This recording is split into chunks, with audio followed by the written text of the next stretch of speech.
Good evening, all. Welcome to a very surreal few days in the last since was awkward last week. We couldn't get a podcast or a stream happening. So welcome to Property Avenue WA. This is episode 48. Would you believe? I'm TV. He's Oscar D'Souza, and we're all about, not only is it a live stream tonight, but it's also the audio will be uploaded and will be available as a podcast as of tomorrow. So we welcome you to be a part of that. We ask you and welcome you to ask questions. In fact, we've got a number of questions that people have been sent through and asked in the last couple of days alone. So we will try to go through those. But Property Avenue WA is, as it sounds, it is focused about matters property in Western Australia, and there has been no shortage of things going on in WA. And of course, if you're not aware, you've probably been living under a rock, because Western Australia, or more particularly the Midwest region and the Murchison area, has been devastated with the cyclone. And that sound, if you think, well, that's not so bad, WA has cyclones, they do, but not normally down that way, not that far south. And of course, the devastation that that's had on people's lives, fortunately no loss of life, but certainly the destruction of property. And some, as our little there was a loss of life. There was a loss of, up in Coral Bay. Oh, that's right. Yeah. Yes, there was. I do apologise. Yeah. So so we go through that, and of course, if there's not enough mayhem when it comes to property here in Western Australia at the moment, with the rental market and the buying and the selling and the building industry, and so it goes, then we have this. So we're going to look at some of those situations from our point of view as to what impact that has on a community like Kalbarri, which has taken the brunt of the cyclone Saroja.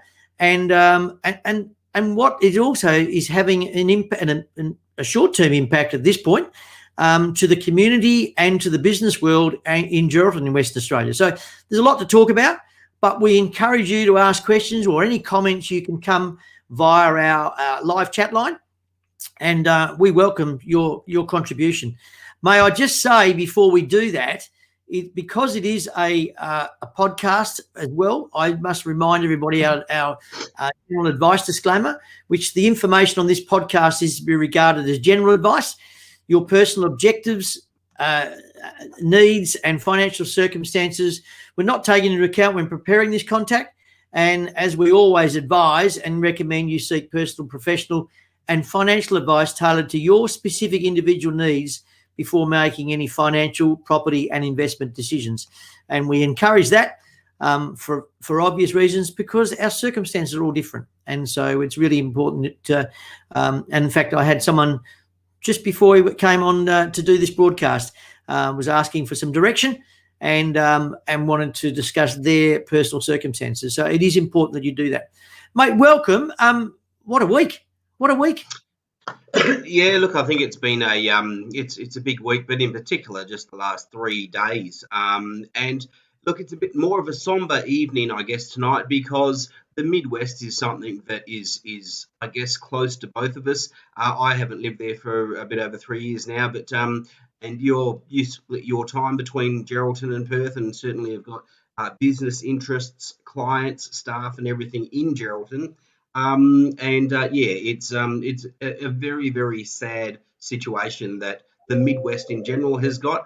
Geraldton, obviously, but I think the people of Geraldton are actually thinking and feeling very lucky to be in Geraldton, because they didn't cop the full brunt of what has happened, I guess, slightly north of them in their sister city, being Kalbarri. Geraldton obviously is without power and in part telecommunications, and is going to have its own challenges, but I think it's minimal in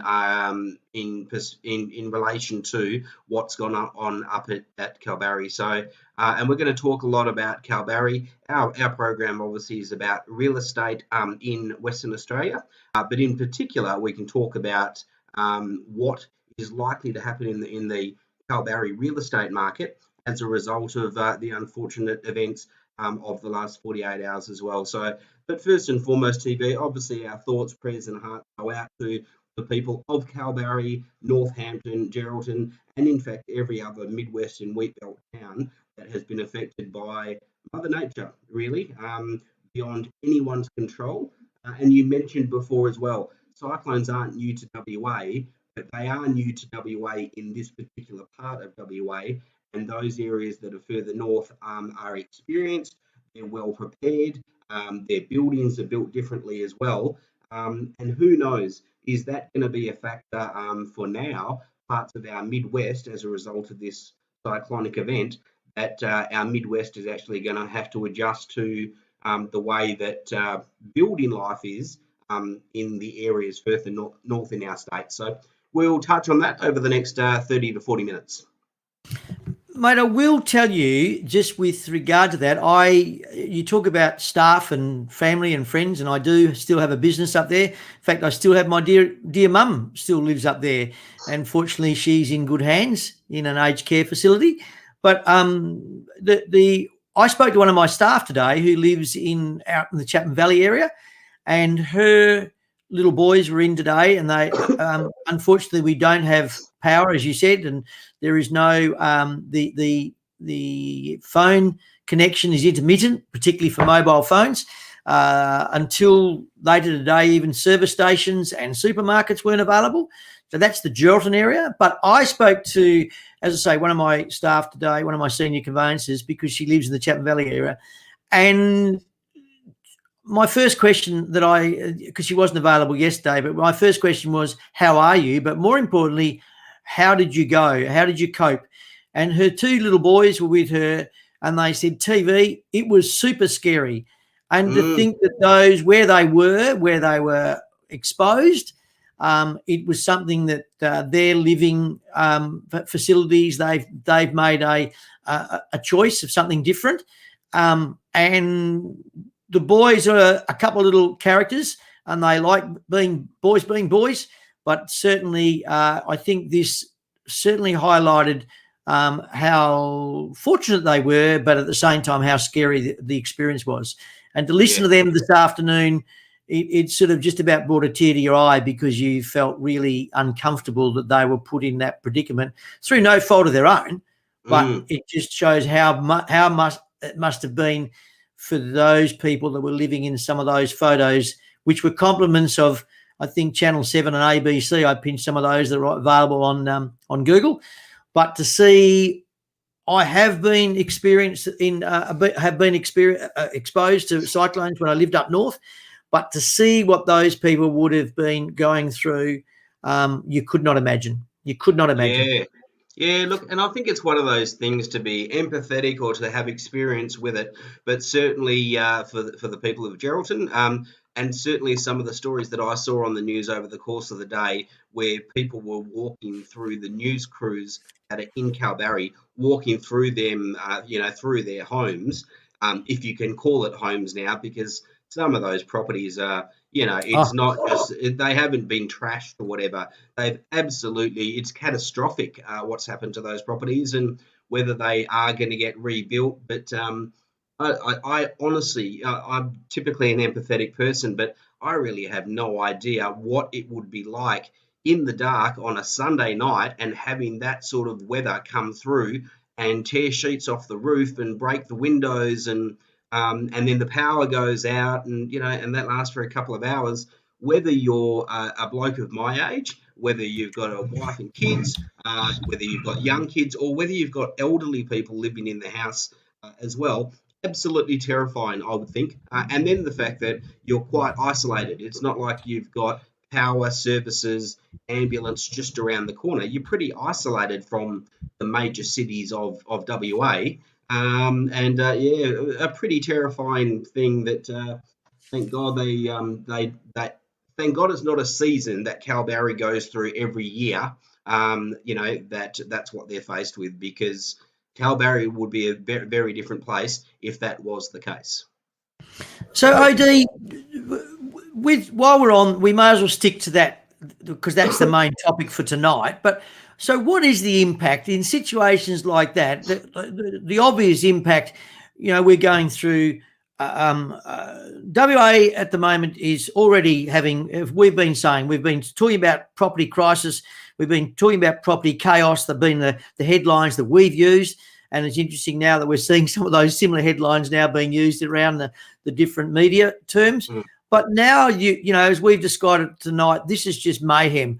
You know, you've got a building industry that's struggling to keep up as it is. The tradies are having difficulties getting tradies. They're already on overload. It's difficult getting those sort of people from the East Coast because they're busy. We can't get anybody from overseas like we did, you know, 10 years ago, let alone 2 years ago. What's the impact when it comes to these sort of things from your point of view? What do you see? Well, look, there's short term and then there's the medium to long term components of it, TV. The short term, obviously, and as I've seen on the news tonight, you've got members of the army that have come in, and obviously from the SES services as well. And you've got, I think, there's even some special services that have travelled from the eastern states over to WA and up through the Midwest just to lend help and support and literally hands on deck to help clean up and to start rebuilding the towns that have been affected. And largely, we are talking about Kalbarri and also Northampton as well. And so when there is the problems that we've got in terms of a shortage of trades, like you said, we had such a shortage of trades prior to the events of Sunday night, whether it be the building industry through the Midwest, anywhere through the state. And then we've also got a booming mining sector as well that is drawing a lot of the tradies out of the construction industry because they can earn better income and sometimes have better working conditions working elsewhere. So, you know, there's some movement out of the construction industry as well. So the short-term effects are, well, how is it that we can actually have that cleanup and start to rebuild and almost get to the point of what it looked like over the course of Saturday just gone in Kalbarri. Looking at the longer term effects, though, in terms of the real estate market, I can't really talk about the economy as a whole because obviously Kalbarri is very much a tourist town. In fact, I did a little bit of research before, and tourist numbers are well over 100,000 tourists to Kalbarri every year. Now, 100,000 tourists for Kalbarri and a place the size of Kalbarri that's a really, really big number. The population of Kalbarri is bang on about 1,500 permanent residents, you know, give or take 50, but it's pretty much right in that sweet spot of 1,500 permanent residents. And I actually went through and I thought, well, everywhere around the state, particularly over the last 12 months, has really been doing extremely well in terms of real estate market activity. We've had a very buoyant, a very active sales market. We've had a very, very tight rental market. And we know that that's been through the Perth metropolitan area. We also know that that's been through practically all of the regional areas of WA. But somewhere such as Kalbarri, probably because of its size, is not an area that we typically focus on in terms of the statistics and the numbers that we looked at. But because we have got this situation in Kalbarri now, I thought I'll spend a few minutes before the show tonight and I'll actually jump in there and have a look at the stats in Kalbarri just to try and work out, well, was Kalbarri actually benefiting of our real estate market over the last 12 months? Because I do know from my time in Geraldton, excuse me, I also know from my valuers hat on that real estate values in Kalbarri since the GFC, so definitely over the last 10 years, have really, really struggled. And by struggled, I mean they've gone backwards effectively. So Yep. the real estate market in Kalbarri would really be looking for their turn so they can start to recover some of those losses and hopefully start to see a sustainable upward swing in real estate values. But let me just give you some quick stats that I looked at. Specifically, we talk a lot about, in terms of our statistics, we talk about the number of transactions that happen in Perth each week. And we look at that in the current week, we look at it where it was 4 weeks ago, and then typically we look at it in the same week 12 months ago, just to draw some comparison. And I do have those numbers for the Perth metro area today. But if we look at Kalbarri, I just did a quick analysis. In 2017, when Kalbarri wasn't travelling very flash, or neither was the Midwest really, there was 84 sales in total in Kalbarri. In 2018, things probably continued to die down, and it wasn't a very buoyant real estate market. It wasn't even a good economic time for Kalbarri or the greater Midwest, and that number of 84 sales dropped down to 41 sales in 2018. That's the whole of Kalbarri. In 2019, we know that our real estate market started to recover a little bit, and so too did Kalbarri. So in 2019, the number of sales in Kalbarri jumped back up to 70 sales. In 2020, which obviously was last year and 3/4 of the year was post-COVID time, that number actually jumped up to 135 sales through the whole of Kalbarri. Now, we haven't seen a 3-digit number of sales in Kalbarri any time in the last 10 years. And for that to recover in 2020 really supports the fact that it wasn't just WA that was doing well. Kalbarri, as a regional township, also saw a large increase in activity. And further to that, even in the first 3 months of this year, again, there's already been 26 recorded sales just from January through to March. If we annualize that over what it would be for the remainder of this year, for the next 3/4 of this year, we're going to again be over 100 sales for the calendar year of 2021. So what that really identifies to us is Kalbarri finally, well, just like the rest of the state and the other regional areas in the state, really started to show signs of market recovery. There were people buying properties in Kalbarri again. I'm sure there was a little bit of investment in there, but as we saw through COVID, there were lots of people that were leaving the Perth metropolitan area and moving to regional towns, whether it be Geraldton, whether it be Busselton or Margaret River. And I dare say there'd be some people that would actually move to a place like Kalbarri, because why do we need to live in a big town anymore? I think COVID proved to us that we don't need to be in a big town, and certainly not in a CBD. So it's really, really good on one hand to see that Kalbarri was also benefiting from our really strong real estate market that we've had over the last 12 months. But now it's had this catastrophic Mother Nature event in the last 48 hours, which from the news that I'm hearing, it's not going to take a couple of weeks to clean this up. It probably won't take a couple of months. It would take the best part of this year for them to rebuild what it looked like a few days ago, let alone the future growth of the town as well. So from my point of view, I think just in terms of, so where does the real estate market in Kalbarri go just for the remainder of this year? I think the rest of the WA will probably continue to power ahead because it's got all those supporting factors and reasons as to why. But unfortunately, I just don't think that will be the case for Kalbarri because of, through no fault of their own, the devastation that they've witnessed just over the last couple of days. I think the stats that I saw, I'm busy. I think the stats were 75% of homes or properties were damaged in some way, shape, or form. Yeah. And I think it was something like 1 in 10, was it, that were destroyed or had the roofs ripped off or whatever the case would be. I think it was pretty high figures. And yeah, I mean, for starters, as I said for the outset, where the difficulty is going to be is getting people to come in to do that work because it's a small community and they do have a couple of builders that I know that operate in that area, but they won't be able to keep up with that sort of level of work. No, not at all.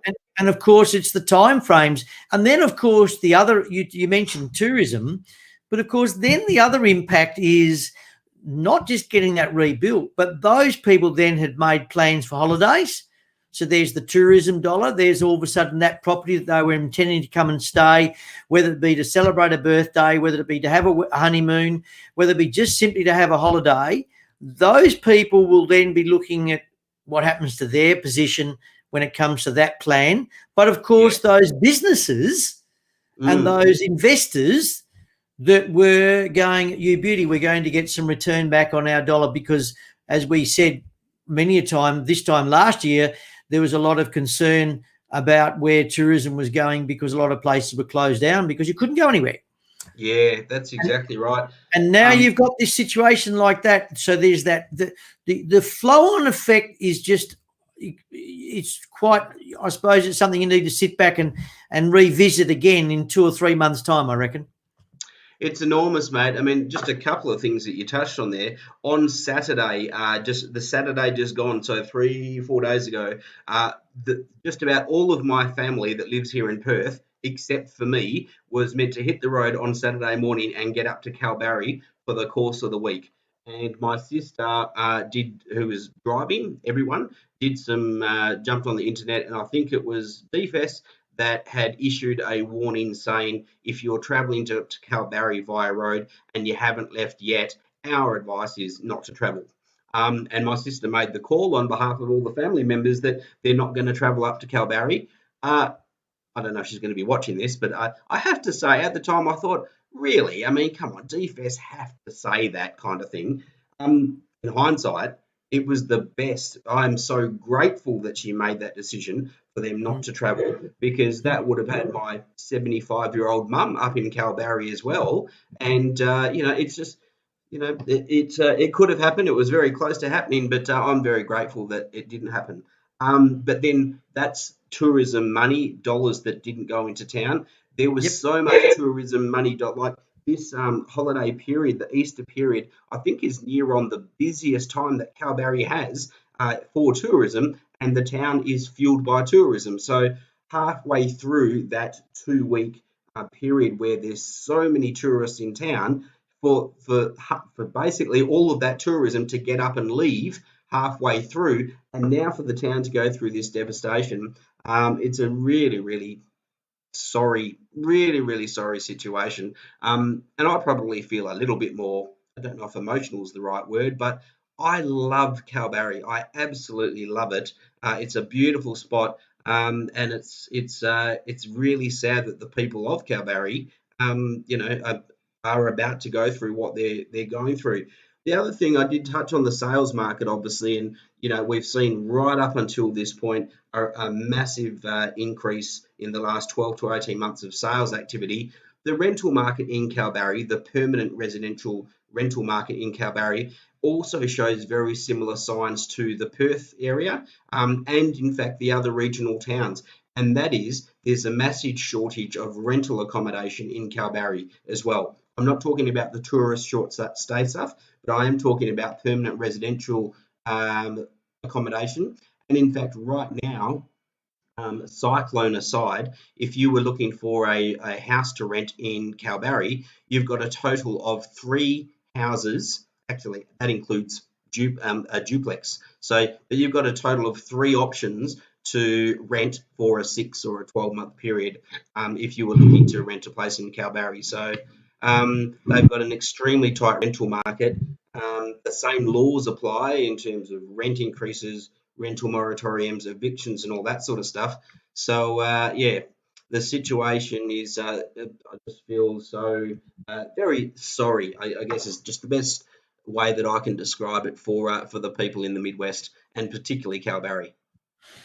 Yep, and one of the things that's also interesting that we go further to that is the impact, and I've been involved in that. I mean, today and yesterday, I felt like I was a call centre, so we were able to get Telstra to redirect the phone calls to our office because there is no power, there is no internet access, there is no access to pretty much anything.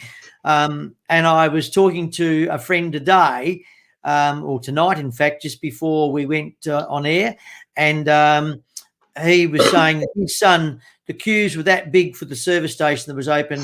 He drove to Dongra. They weren't much better in Dongra. So he then proceeded to drive to Lehman and get some bread and fill up the car and some jerry cans and whatever and headed home.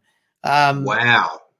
So it was a very interesting, although I understand as well that there are generators and whatever that are being delivered in the supermarkets that will be opening up if some of them haven't already this afternoon.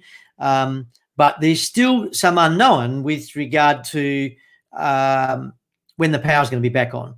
And of course, Yeah. that's impacting. And we had an incident this afternoon. This is the downside of all this nonsense. You hear about it with those fires over east, and you hear it. But the downside is, I'm talking to my staff this afternoon, and we're pretty busy trying to keep communicating with our clients and communicating, because our settlements are not just in Geraldton. We've got a settlement happening in Augusta, for example, and I'll tell you about that in a moment, or not so much the settlement, but spoke to an agent down there. But so we've got work that's all over the place. And, of course, that impacts on our ability to do that and communicate, and hence my involvement. But to give you the downside of where things are at is that my staff were in the office with no lights. They were working with the windows, with as much light as the windows would allow, communicating with me and on the phone backwards and forwards, and I had to ring them. And as I said, the phones in Geraldton have been intermittent for lots of reasons. And there's a loud bang. And we've had some teenage children who've proceeded to smash in one of our glass door entrance to our property, to our business. During the day? Late this afternoon. Yep. Wow. If there's not enough issues going on, but of course the difficulty is getting someone to then repair that. Not only has the issue made me very, very angry, and it's not the only story that I've observed that's happening in town, because there is no power and they know that shops aren't open and they know there's no one about. Wow. But, you sort of sit there and go, please, you've got to be kidding me. And it's obviously a test case, all right, whether it be checking to see if someone's in there and then they cause havoc after that. But, it's just, we get back to those words, respect, etc., that we've been talking about before. If there's not enough going on, and of course then it creates an element of fear with the staff, because they are young ladies and there's no one in there, and the other officers don't have anybody in there at present. So, it's quite disturbing that this sort of stuff was happening. And this is in the middle of the day. This is this afternoon, quite in the open, and it's really disappointing. Yeah, mate. Look, frustrating. I guess my mind, I'm glad you mentioned that to an extent.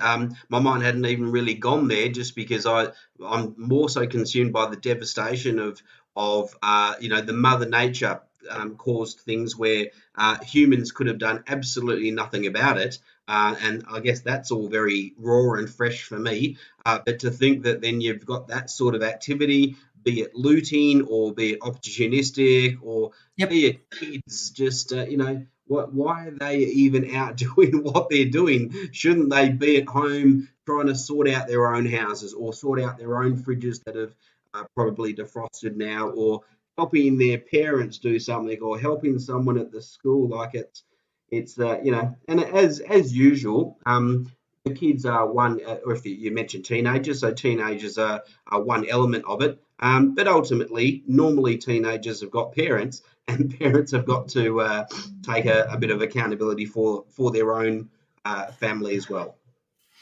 Unfortunately, we're a little bit restricted in making any further comment to that. But yeah, I hear what you're saying, but sometimes that's not necessarily the case.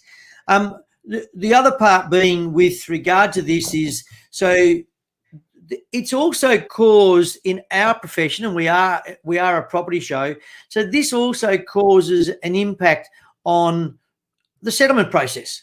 So there are people where settlements, and it's a busy market, as we all know, so there have been people buying and selling, and so it goes. And so the phone calls and the questions, we're probably entering our ask your questions, discover your answers. We discover your answers a little bit early, and we might sort of have questions as we progress. But one of the questions was asked to me, well, a number of questions asked to me today and yesterday is, well, what happens to our property? Has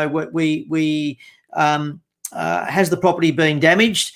One property, in actual fact, is in Kalbarri, and we're waiting for an update as to how that's progressing and where that's at.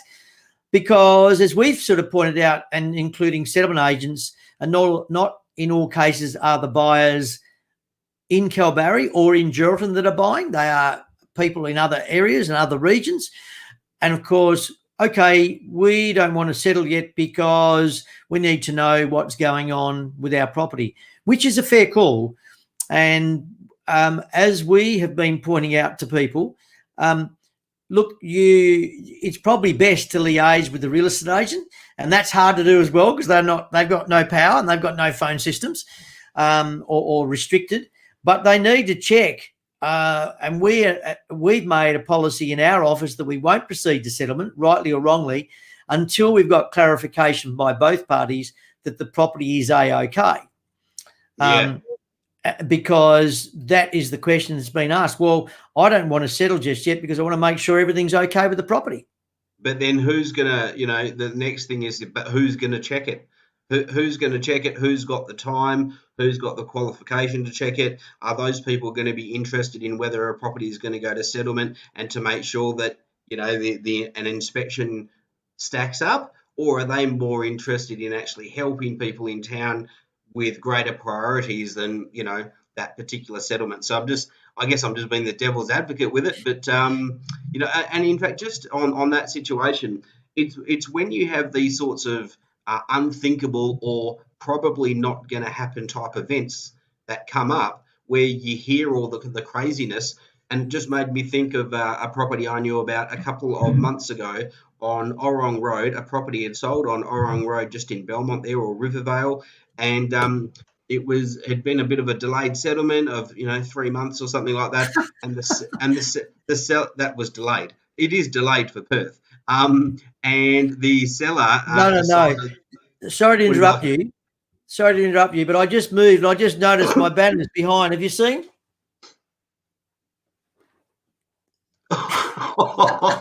What is that, mate? What have you got there?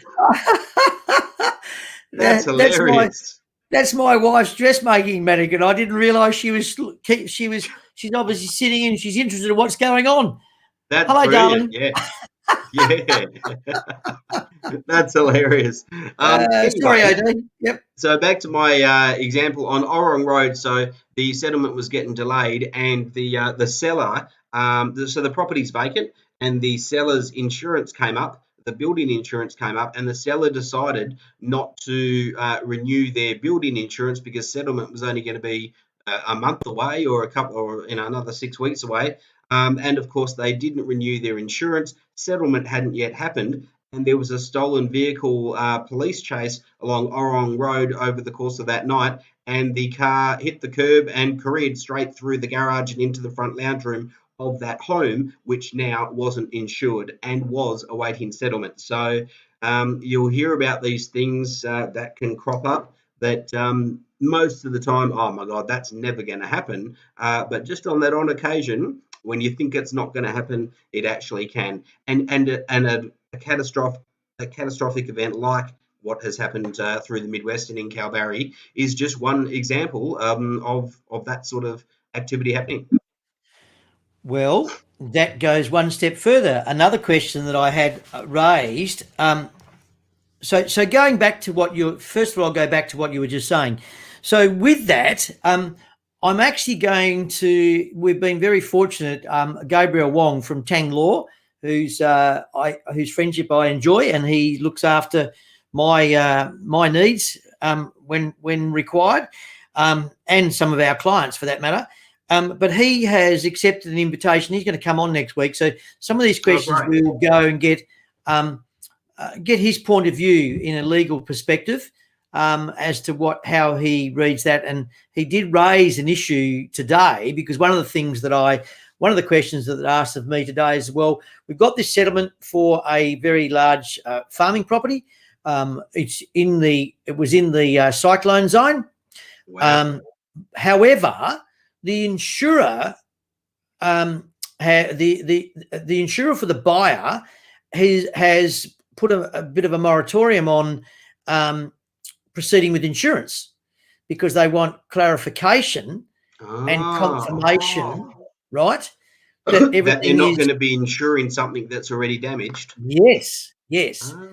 So the question raised was, okay, so we can't. So the bank, therefore, because the property is not going to be insured for the buyer, is not willing to proceed to settlement. Wow. when I then asked the question, and be very aware, we go back to our disclaimer. This is not legal advice. It's certainly not legal advice, but we will get, as I say, next week our guest is, we will have a lawyer, Gabriel Wong, on, and we'll run this past him. But I did sort of, before we went on air, just make mention to him about this. And as he pointed out, you need to be a bit careful there, because if the seller is ready, willing and able, and there are no issues, then the buyer could be liable for delayed settlement. Yeah. Even though the insurer has made a decision Mm. with regard to, no, we're going to hold. It's a bit like everyone being ready to proceed to settle and the bank's still not ready. Yeah. Through no fault of the buyer. However, the buyer, it could be liable for penalties until the bank is ready, once they've the 3 days grace has expired. Yeah. So it's a very, very valid point to be conscious of, and something that we will extend next week with Gabriel. Look, it's and this is where it's how long's a piece of string. The effects of this cyclone, apart from the cleanup and the recovery in Kalbarri, could have very long lingering effects on everything. And the example that you just mentioned, it could impact people's buying decisions in Kalbarri now, or people's renting decisions in Kalbarri. Are they going to think that it's a safe town or not? Do they think that property values will go up? Maybe they had been looking at properties and decided that that's going to be a good investment decision for them, but now that might have changed their view.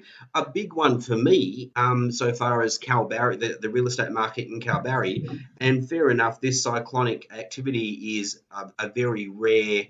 I don't think it's a 1 in 100 cyclone through Kalbarri, 1 in 100 years, but yes. Yes, Mr. So in 1978, I was actually in the United States having a bit of a holiday. I was in the bank back in those days, and I was with a friend of mine who was also in one of the opposition banks, the R&I Bank, and I was in National Australia Bank, as was back then, or National Bank of Australasia was back then, and which is now the NAB. And I was in South Australia. And this family said to me, "Oh, guess what? We just got back from the United States. Guess what?" They've said, "You've had a cyclone in Albany." And I went, "Well, it's not Albany, it's Albany, and you've got your map upside down because they don't have cyclones." And the cyclone was Cyclone Elby, and it cut back through and then back down and went through and devastated all along Albany Highway. And I actually got transferred, would you believe, to Denmark. And down south, that is, not overseas like my mother thought I was. And no, and as you hoped you were. Yeah, and I went down. So that was April. In fact, I went down to Denmark in Anzac Day, 1978, and the roads on Albany Highway and the fences along the side of those fences, it was sand, like it was sand hills. It was all just piled up along, and they had chopped the wood up. And there were literally wood piles. Of course, you didn't have mobile phones then, otherwise I would have taken photos. But there were wood piles like someone had chopped the wood ready for the big bonfire along the road. And it went right through down south. So that's nearly 50 years ago, which the last time this sort of thing happened. Yeah. Well, and the reason why I raised that is because I know north of the 26th or 27th parallel, I can't remember exactly, maybe it's 26.5. Yeah, is it? So when you move into areas like Carnarvon and Exmouth, Coral Bay, those areas, there's a separate building standard that any construction has to be built to, and that relates to the fact that it's in a cyclonic zone, and so it needs to be built stronger, and ultimately that adds to cost. That's just the way that it works. So. And Kalbarri and obviously Geraldton has never ever fallen into that category because it sits below the latitudinal or longitudinal line, and it's not classed within this cyclonic zone area. I'm just wondering, moving forward, and maybe from an insurance point of view, and therefore a bank lending point of view, is that something now that they might have some regard for, because number one, banks are going to say, well, if we're going to be lending on sorry, hypothetically, banks may say, well, if we're going to be lending on these properties, but a lot of the improvements, the buildings, commercial, residential, whatever it is, if they're not built to cyclone conditions, that's going to affect our risk profile or our security position. Insurers as well might be looking at that as well, saying, well, hang on, if we're going to be insuring these houses that have not been built to cyclone ratings or cyclone standards, but then those houses get destroyed because of a cyclone or a fire, when they actually get rebuilt, they will have to be rebuilt based on this cyclone rating, and we know that that's going to be at a greater cost than what it would have been if it didn't have to be cyclone rated. So and I don't really know, time's going to tell, at what point in time do financiers, do insurers, do builders, and I guess the local council or the local shire now say, when we have new building in town, it needs to be built to a cyclonic or to a higher standard. So I'm sure that'll be a conversation, but I don't know when it becomes a serious conversation. Another question that was asked of me today: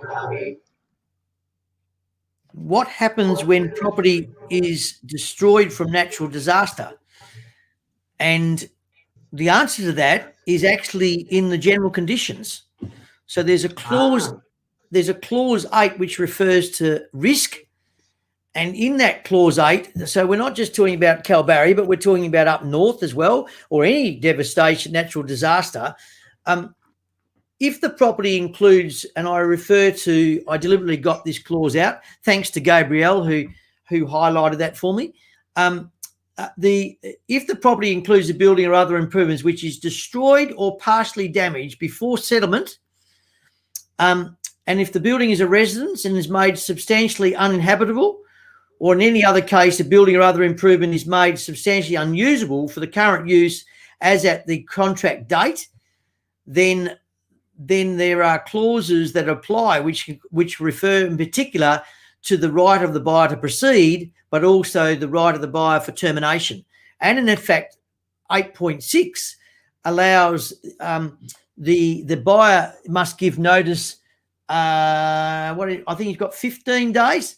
The right of the buyer to terminate. The buyer may, within 15 business days of the service of notice under clause 8.3. So the seller must immediately, following the damage or destruction referred to in clause 8.2, give notice to the buyer. So the seller must specify to the buyer immediately the full particulars of the damage or the destruction, and the buyer may, within 15 business days of service of the notice from the seller, terminate the contract. 15 business days, so that's 3 weeks really in normal time. Wonder why would it? That seems like a long time to me. Well, we'll probably keep that for Gabrielle for next week. And then the other thing being as well, has the seller got any rights to terminate in the event? Do they? Yes. So the seller has the right to terminate. The seller if the seller has insured the building or improvement specified in clause 8.2 against damage or destruction, the seller, within 5 business days after the damage or destruction specified, notifies the insurer of a claim for the loss arising from the damage or destruction. So the seller doesn't get a lot of time, but they've got 5 business days. I'm suggesting that perhaps the extended time for the buyer is pending what's going on with the insurance. Yeah, I get it. I'm guessing.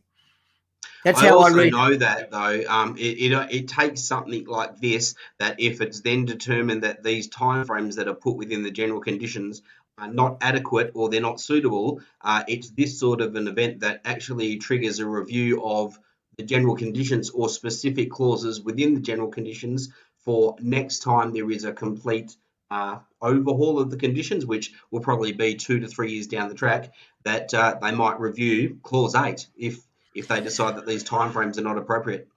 We have done settlements in the past where up north where there has been cyclone and everyone's put the settlement on hold because the buyer didn't want to proceed and the seller was happy for that to occur because the cyclone was due. And as it was, there was destruction. there wasn't Mm. complete destruction. So what the property was habitable, but it required some major works, and the settlement was delayed pending the seller sorting out insurance and the repairs being conducted. Right. So we did have to get legal advice associated with that because we're acting for the buyer. But there were some people that were trying to push the issue and force knowing the cyclone was about to arrive, were trying to accelerate settlement a couple of days early, which the buyer was not enthused about. No, So, I bet. Look, there's so many different variations, I guess, to this TV, and I'd really like at some point over the next couple of weeks, maybe an update on that farming situation that you mentioned, where Yep. it's the insurer really that's holding up settlement, which is through no fault of the buyer, but the buyer would be the one that gets penalised so far as the contract is concerned. Yep. So, and if we can have an outcome to that, it doesn't even specifically need to relate to your deal, but I'd love to know how that story ends, just from who's going to carry the can. Another question I've had, which was not anything to do with cyclones, but this is a strata question. So I've got a first home buyer, and the question was asked to me, what can I do with the property when I buy a unit with regard to moving of walls, internal walls and things of that nature? Are you willing to answer that question? Yes. So I know the answer to the question, and I know you do. it entirely depends on two things. Number one is what the strata plan actually says, so far as what you own. And there's strata plans have been developed over the last 40 or 50 years, and older strata plans say something different in contrast to what the current or the newer strata plans say. Some older strata plans refer to the fact that you don't own any of the buildings whatsoever. You only own the air within the buildings, within the four walls, the floor and the roof as well. So number one, it relates to what the strata plan says, and then number two, it relates to any additional bylaws that have been added to that strata plan after that strata plan was first developed, because with agreement from all owners, you can actually change the rules of an original strata plan, so long as you follow the process to do that. So there's no it's not a one size fits all so far as every strata complex, but it should be quite clear that if you're looking at purchasing as first home buyer, if you're looking at purchasing a strata unit in a complex, go to the strata manager, go to the agent that you're buying it from, ask them the question, and you can even point them in the right direction as to what material they need to be looking at in order to get you the answer that you need. But there will be an answer. It's just not the same in every strata complex. Mate, looking at time, and I didn't want to prolong tonight, so I would probably leave the questions for now. They are the number of questions. I've got a number of others, but we've got Gabriel on next week, and we'll have a range of questions to ask him and discuss with him, Sure. because I've also had one associated with partnership splits. So we will run that past him as well. A couple of things that I want to just change the tone up a little bit. Do you want to raise anything with regard to stats, or are you happy with where we're at for stats for now? Mate, the only thing that I would say is that, the stats are quite consistent to what they were last week and the week before. And as usual, we've got a super strong sales market. We've got a super strong rental market. And in both markets, we've got extremely short supply, which means it's high activity. Lots of people after a very short amount of stock, both in the selling market and in the rental market. The only thing, I guess, of significance is when we go back and look at, well, where was each market at this time last year? This time last year, again, we were right in the thick of COVID for the first time. ever.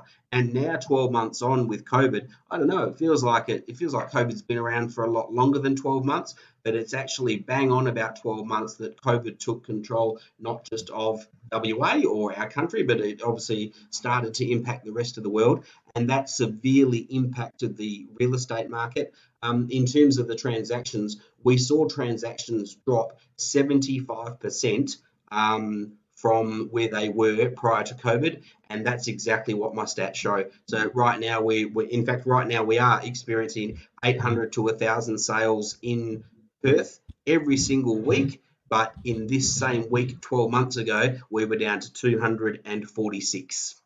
And that was directly because of the impact of COVID, and not just the impact of COVID so far as restrictions to home opens and viewings and all that, but also the uncertainty regarding the future as to what is going to be the long-term impact of COVID, which I guess we're starting to live through that a bit now anyway. But 12 months ago, we had no idea. Did you also see that that REIWA is now forecasting the property prices to increase this year? I think at one stage they were suggesting 10 to 12%. Now they've reassessed that and they're suggesting increasing to 15% this year. Yeah, I did see that. Not one bit surprised at that TV. And typically, whether it's the Reserve Bank or whether it's REIWA, when it's a reputable body, they normally need to err on the side of caution and be a little bit conservative with their estimates. So that's what I thought when REIWA had said 10 to 12%, and even now when they're saying 15% for the period of the 12 months that we're going through. Probably think that's a touch on the conservative side as well, and it might be somewhere between 15 and 20%. But and those figures that we're talking about now, I'm sure those are the figures we were talking about 6 months ago as well, just because we could see the heat in the market and the fact that the Reserve Bank does not look like changing its position on interest rates. Whilst the banks themselves are changing their position on interest rates, the Reserve Bank doesn't look like it's going to be changing its position until 2024, apparently. Another headline, you'll like this headline. TikTok is teaching the next generation. Now, you know what TikTok is? Yeah, I watch it when I'm on the dunny. I do.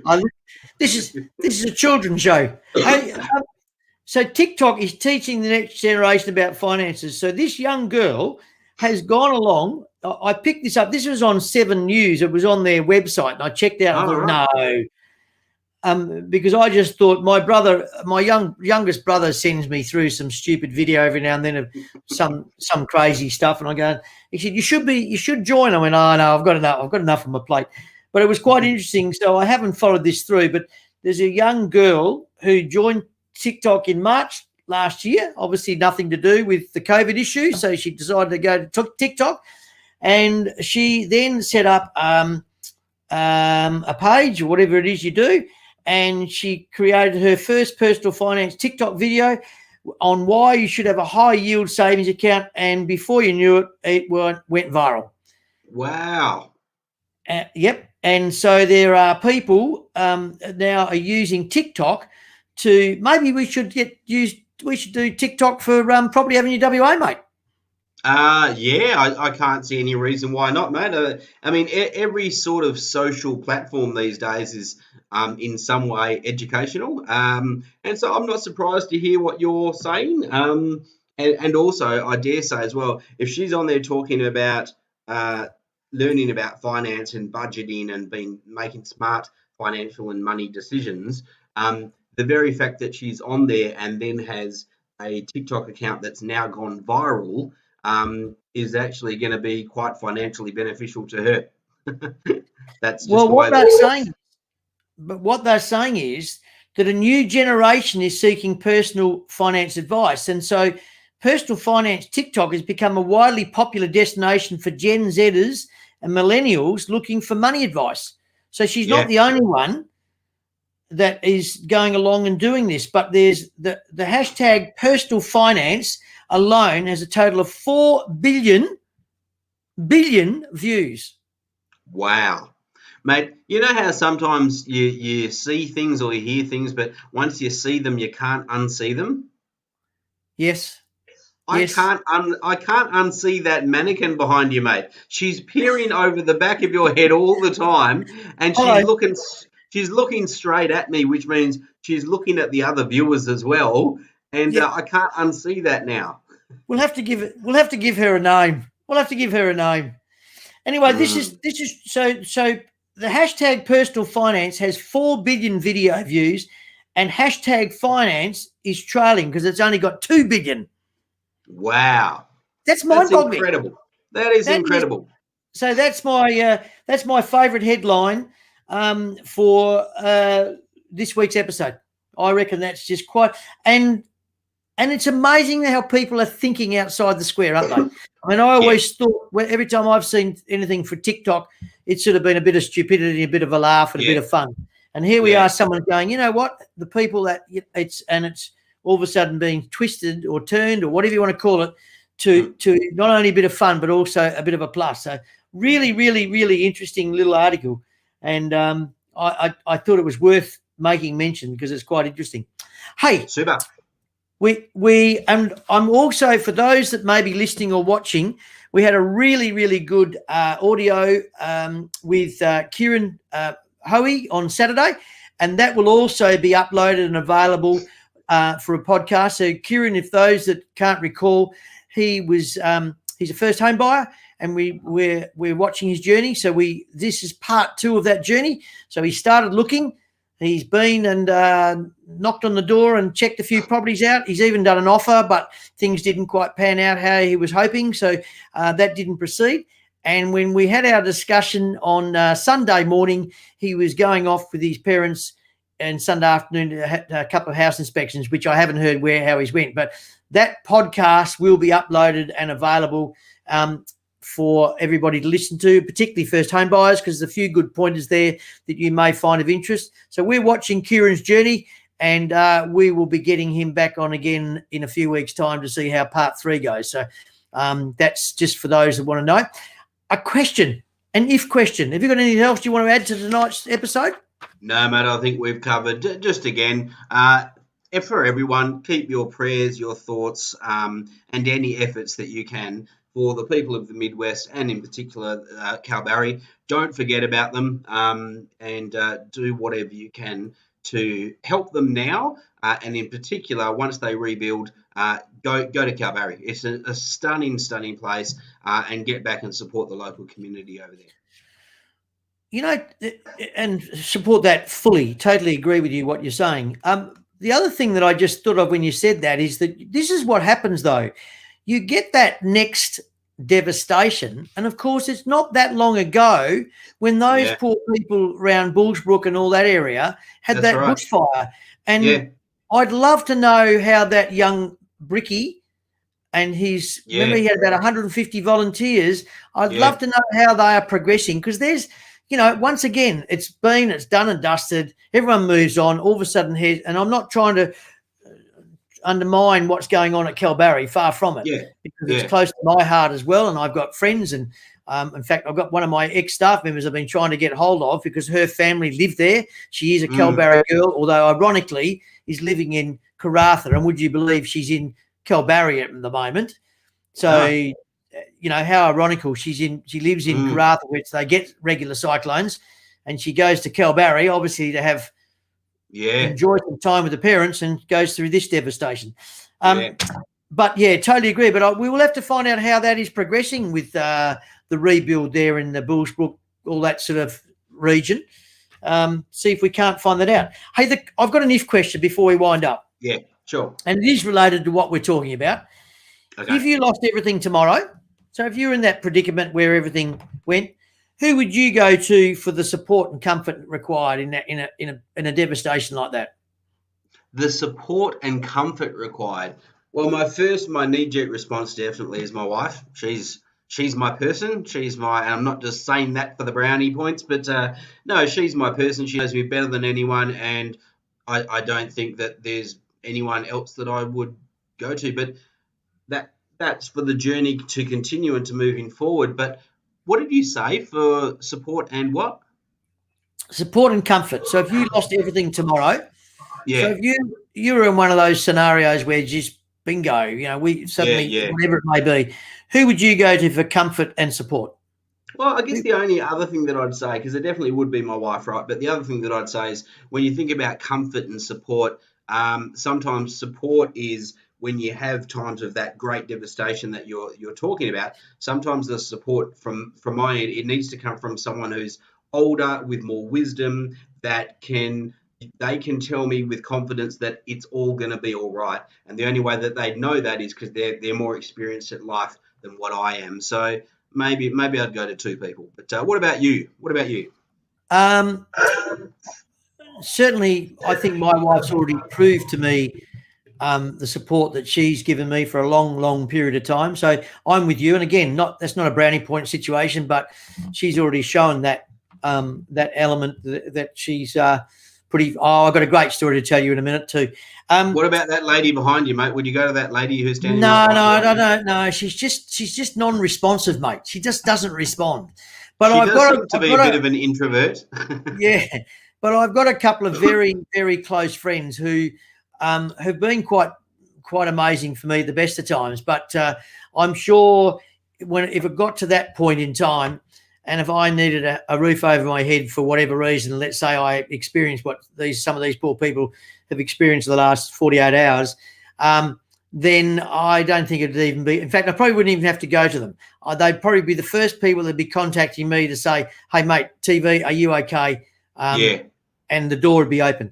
So but it is interesting because some people don't have that option. Some people don't have yeah, that choice. So yeah, I just thought it was an appropriate question. yeah. Hey, Good one. listen, mate, it's been great, fabulous that we've done 2 episodes. And for those that aren't aware, OD got knocked about a fair bit with the old flu or cold or whatever you want to call it. So hence, if you're wondering why we didn't do a show last week, he was went through a bit of a bug. But, mate, been fabulous. Really, really appreciate your thoughts and your comments. For those people out there that are listening, and if you've got friends that have been or family that have been associated with this devastation, our hearts go out to you all, and make sure you look after them and support them. And if there's anything we can do, if there's advice or information, or you want some direction and you're not sure where, then by all means, you're more than welcome to ask the question, and we'll see what we can find out and help you with.